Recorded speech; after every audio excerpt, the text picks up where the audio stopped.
Synopsis of the Books of the Bible. Minor Prophets. By J.N. Darby. Zephaniah. Chapter 3.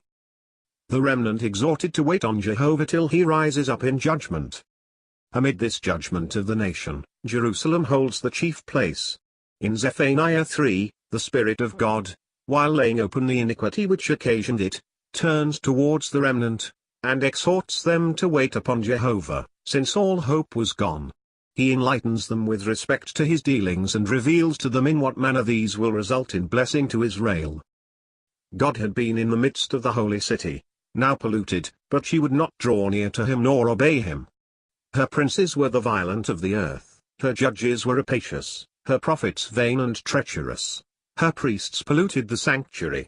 Jehovah was there to show them their sins and his judgment, but the wicked were shameless in their iniquity. Doubtless, Jehovah had cut off the nations and made them desolate, but surely Israel, however chastised, would receive instruction. Jehovah would not be compelled to cut them off. But they had diligently corrupted all their doing. Because they would not hearken to Jehovah, who had shown them such loving kindness, who had been so near unto them, Israel, unnamed, sinks to the level of the nations, who are the objects of the just judgment of God, and the remnant is called, verse 8, to wait upon Jehovah alone, who is about to execute this judgment, to await the moment, since nothing touched the hardened hearts of the people, when Jehovah should rise up to the prey. Until that moment nothing could be done. Israel would not hearken. The judgment did not belong to the remnant. And this judgment alone could put an end to their distress. God would assemble all the nations to pour his fierce anger upon them, the solemn and universal testimony of the prophets.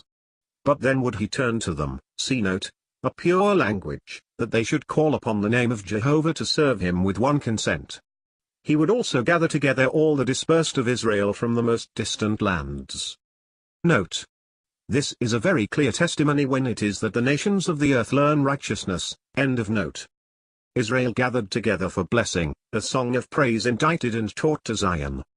Jerusalem should no longer remember her shame, her transgressions should be entirely blotted out.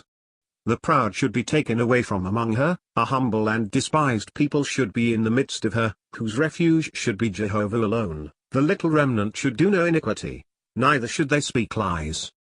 They should feed and lie down in safety, none should make them afraid. Verses 14 to 17 contain a song of praise, which the Spirit indites and teaches to Zion, whom he calls on to sing it with thanksgivings to Jehovah, who has put away her condemnation forever, who is in the midst of her, who rejoices in his love towards her. All those who had grieved for the reproach of Zion, and who had sighed for her solemn assemblies, should be gathered together, her enemies should be destroyed, and her children should have praise and fame in every place where they had been despised and reproached. Israel should be a subject of praise among all the nations of the earth.